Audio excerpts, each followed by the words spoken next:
Bakışıldı çıktın İstanbul'dan. Ağuna uğur kelimem deydi. Eşşeğ kelim deydi.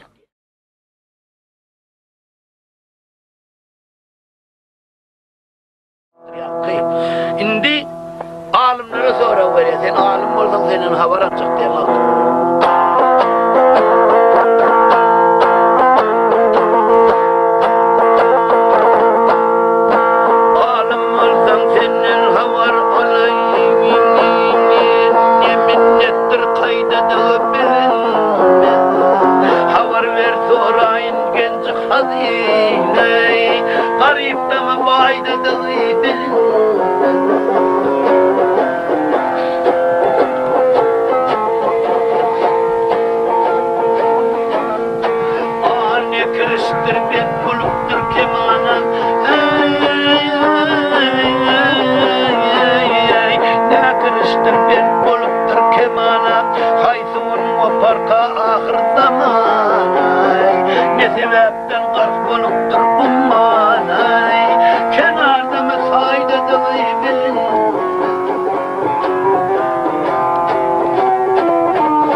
Mağdum bu kitabına çıktı diye şey.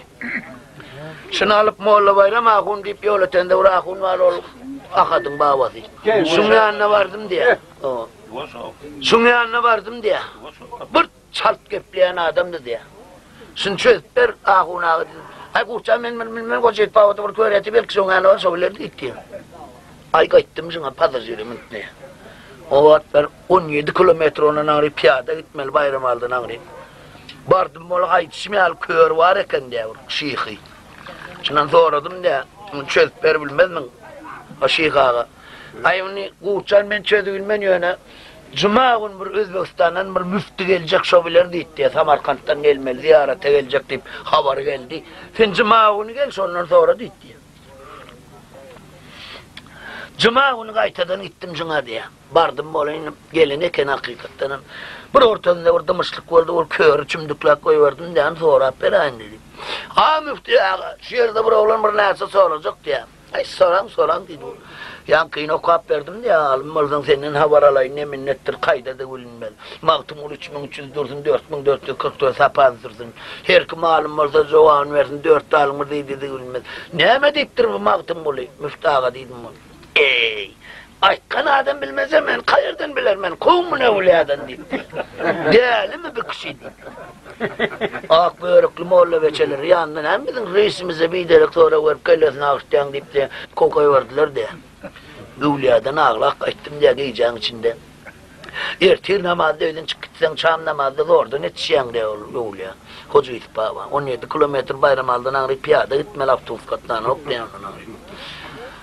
Gelip 76. yıl 20 yıl geçen zaman diye bizim önünde bir tapar moğlalar aydım verdim moğlayım. Ana hun ağıldı diye ertesi o gün gıycaydıp verip ertesi gün ortanamaydıp verip otuyordum moğlayım. Hun ağıldı deyip diye turup salamlaştılar. Benim turup salamlaştım geçip oturdu diyeyim. Naharıydı tövür kaldırdı onu. Şehirde bizim bir bağışçımız var ahun ağışını dinleysen. Bağışı olsa çıksın İstanbul'dan deydi. Mene bağışı dinleyemdin. Sizin aydayan bağışlarınızdan değilken Kalkoz meydanında bir gözel gördüm ya Mehkuvan partiyam sen zayandı diyen aydınlar aydan o. Düğünün beri könüden aydıp bizim kulağımızı kâmete getirdi ahun ağını varmadı niye kez aydım aydaydın. Haydi söyle oğlum neyim yeni var közler diye. Han bir aydım aydınlar cönözün şu aydan değil. Benim ertir namaz pardı adamdan kaldı öğlen namaz pardı Halil'den kaldı 3 rekat bitir vacip Allah'tan geldi. Şuna ettim onu ne be. Hani yeni bilmezsen dedi o namaz kon dervişler devletli baylar dünyanın gerdisi keştir yaranlar. Minnet bilin o kadar namaz gidiyor olmaz devlete dayanmak iştir yaranlar. İğnenem üstüsül celil var üstüne setirledim olun diye. Olup ağıldı artayanı burçta koydum yani yanıma geç hana oldu itti yani kahun. Ay dilime uğraşır ahunağına deyip tutarma mal geçtim ama sen eşeğkenin gitti. Göre elini aldı artaya kaldın. Sen Kur'an'dan giden olsan karı ol, bir giden Müslümana hak dini yoluna, marda hak dini yoluna salp bilce oğlun sen ekenin. Göre elini aldı artaya kaldın sen Kur'an'dan ne için gitmedin? Ahunağı övür kelemen dedim diye. Sen iki pirli da aldı artayak diye attıktın yol etenin ağzında 35 kilometre ağzında baba var deyip bir pir yatırmanın. Aşık aydın deyip bir pir yatır da aşık oldu. İki pirli da aldı artayak diye attıktın dedim onu diye kelimedin aytar çoğu etti diye çöküne düşüp. O zaman ahuna ay dinin aydı kitabında şu tutar çalvaydım aytmel del diye yerini orkada ondan sonra ben tutar ellemeyin dedim. Babar mı? İkinciden mahtumulu yağlı alim 270 ilminin ozal yazmandır mı sahablen sekvete yaman demeyenler Adam'a tebina olanda vardır demeyendir mi? Bir iki mi? Üçüncüden Hazret Ali yağlı kişinin din kılıcın çalan adamın kaptanın sağdandası olurdu mene baba kammar sağdandası. Dördüncüden dinin en özen yerini irsi var. Arapstan mı o? Bar priyomne getir Araplan heleylerine çenaydım ayıttır onu korkudu. Beşinciden dokuzuncudan deyip sana hakkı dotin ol boyhan olden belakenin gitti. Son toydan dilap meni öyün al gitti diyer ol. Dök pelkin diye. Ana öyüne getirip ana mal soyup bana sevş etti diye. Ova. Şundan soradım diye da. Ahuna 20 yıldan beri bilmeni öğrenmir lazım malsın bir beraydan. Ana kodit. Alim olsan senin havaralayın ne minnettir kaydede gülmediydim o olsun öz minnet deydi. Şunu bilecek olsan minnet deyip turip içkizayın kapısına işte ol içkizayı biblioteka kendi. Şunu bilecek olsan şu kitaphanana oka kutormalı ilki deydi. Şiirde minneti var deydi. Be ahuna izine mi deyiptir ondan deyip. Haber verse orayın genci kadına garip da mı bayda da gülmez. Binemediydir ki. Bir imandır. Özü genci kadınadır. Yani garip da mı, bayda mı, arak çıpırında mı, namaza kapırında mı. Kim dimanın bağdığını ondan bilmezsin değil. Ahunağı dillerine döneyin diye bir çıkık idamdan bılakladım çıkar bella vurdum diye. Hal iyiydin ama gayret etmen 20 yıl yanımda götürdüm için çözülem ok deyip. Ne kırıştır bent boluptur kemana, acal okudursan okkayın cenab, nirik sen sıptırman senin nişanı da saklaptır ondur. Haydi gün kopar ka ahir zamanı, sana sıpkaydın sen için ahir zamandır deyip. Ne sebepten kark boluptur ummana diye, umman deyip anırsı görünmeyen suva ya karankılıgaydı ya, ne için kark boluptur? Belli olmandır deydik da, ne sebepten kark boluptur ummana, kenarda mı sahide de görünmez, kenarsı un kırası sahisi un düğvi. O orsam dünü diyendir sana. Son düğün dölecek mi, kırasın dölecek mi, yüzün dölecek mi, haçan ölecek, nerede ölecek, nerede ölecek? Adamda atmanı bili nok. 5 saati bilecek bol, muğum nok. 40 gününde manglayına yazılmayan 5 tane at var eken. Geleceği, bolacağı, öleceği, eneğin içindeki çağın nikahını. Allah Teala pırkazın çoğa doğru diyen eken hükümlü. Bana Allah Teala 90 yaş verdi deyip 18 yaşında kan 12. etaja çıkıp bir tonun üstüne döktük koşacak. Ölürsün ha. Ya poydun aşağına bak, ölürsün ha. Şol Allah Teala şu vakti veriyor şunun hükmünü. Çünkü öleceği, geleceği, bolacağı, öleceği eneğin içindeki çağın nikahını. Kâver şu eneğin içindeki çağı oğlun mu kıyın bilecek ol aparada dalıp giyeceğin diye yatan oğlun. Onu neyemeden de sen ütke dülmeyen ha. Belli delliydi. Kenarda mı saydı da gülmen? Ne sebepten kark bolup durummanı? Kenarda mı saydı da gülmen? Olne kusturu oturguşlu simkeşli 6.000 kanatlı 50.000 başlı ahunağı biname dedim. Kur'an'dır dedi. Öğün şöyle oturur zuvar açılıp bilen. Kur'an'ın şöyle. Ol Kur'an'dır dedi. 6.000'dır ayet vardır, 50.000'dır söz vardır Kur'an'ın içinde. Atası 40'ında oğlu 100 yaşlı. Toyda da yaşta da bilmez. Biname ahunağı desem. Bu Zülf peygamberdir dedi. Zülf peygamber Allah Teala bu 124.400 peygamber indirdi. Emma şoların 7 sancağı Allah Teala'nın bağırdığını adamlara köpçülükle müçbirde inandırıp bildiler. Şolun inandırıp bilenler Adam Safilillah, Nuh Nebilillah, İbrahim Halilillah, Davud Halifatullah, Musa Kelimullah, İsa Ruhullah, Muhammed Resulullah. Şolun inandırdı. Galanları inandırıp bilmedi. Şolun inandırıp bilmediklerinden bir Zülf peygamberdir. Yaş 40'a varanda bunu kokkoy veren ekenlerde baraya uğrasan ay Allah Teala deyip aldıracak olma biz deyip adamlar kokkoy veren ekenler.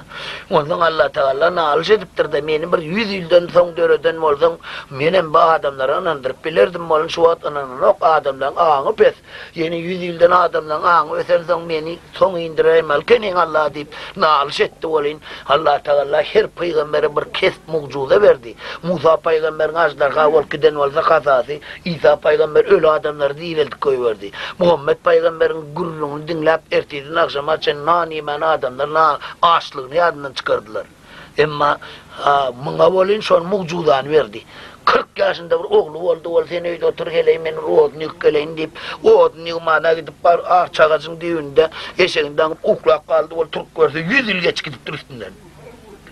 Ayağım sol otursudur o deyip, öynül oğuna gelse, öylür ok koşmaz, bağ olup durur, kanarlar kazılıp, şehir olup gidiptir öylerinin yani. Han bizim öyümüz yerde diye kıyır verttiriyor, ovasına gelip olun. Ovas şehir olup gidiptir da ösüm. 100 yıl geç gidiptir üstünden. 114 yaşlı bir yaşlı kuda kudretülün ölmen kalan eken. İnciğim ben bir yerde görünmem, ben kimden deyip. Vakmesi Zülf peygamber daha diye kıyır verttir. Ol 14 yaşındayken de Zülf peygamber diritik olanda. He doğrudanım sen Zülf peygamber ayağını bir vade ölküt diyorsun, oğlun çağır eline, oğlun var deyip. Sonda bolon oğlun çağırdılar, oğlu akıllıca baba 100 yaşında. O çodursuna dur. Oğul bir saat uklap durun yalı onun için, Zülf peygamber için. Allah Teala şu kesip verdi dağını. 100 yıldan sonra dörttü dağını. İki selamlaştı. Bu Zülf peygamberdir dedi. Atası 40'ında oğlu 100 yaşlı. Toyda da yasta da gülmez.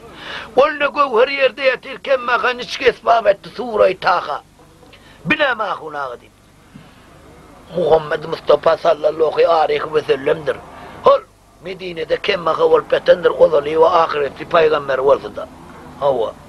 Bir rivayette aydıptırlar Adam ata. Ciddi şehrin ağırlığında Sernavani'den yarımada varıp ziyaret edip kaydiyalar. Şehirde Adam ata olup geçiptir deyip. Adam ata olmadı kolu bilin birimiden olmalılar. Şimdi nâhili Sure-i Taha diyen süresinde Kur'an'ın suretlendiriptir diye. Kerki çoğun pili zokan ajdarga, kerken moldan, pilen moldan, yaşvatın bir kanaran molda götür giderdin emma bir vakt gelir endamını çokup durun peşşen öldürmene de uyuzun etmez deyiptir. Mağtumul 3300'ü dursun, 4444 sapazı dursun. Her kim alim olsa cevabını versin, 4 alim vurdiydi de ülmez. Ağuna bineme kadi soradım molin diye. Aymına mağtumulun Türkeli vaydayma demeyene bilmez mana oldu diye. Ağuna bu da atlar çözüp verdin diye. Münemmir gayret ettiydim ne ol. Ay koysana uçağına, ay şonda da koyuna karaman başladı.